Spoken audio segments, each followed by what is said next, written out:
呢度唔係東京，叔叔日常今日帶你食新加坡海南雞。呢度嘅二人餐有半隻雞，有2碗油飯，一碟咕嚕肉，一碟炒菜或者脆皮豆腐。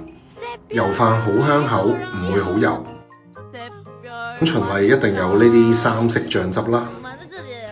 主角到啦，有髀有翼，半隻雞。今晚嘅例湯係蟲草花燉豬脊骨湯，加錢先飲到㗎。如果通菜唔想用辣嘅森巴醬嚟炒，就可以改為蒜蓉炒。新加坡式嘅咕嚕肉好得意，細細粒，哇！有肥豬肉，有瘦肉，幾好味。啲雞肉好嫩滑，有啲雞味。其實佢個豉油最好味。6點半左右已經開始多人，後尾爆晒棚添。最重要係佢嘅開店年份係一個好年份啊！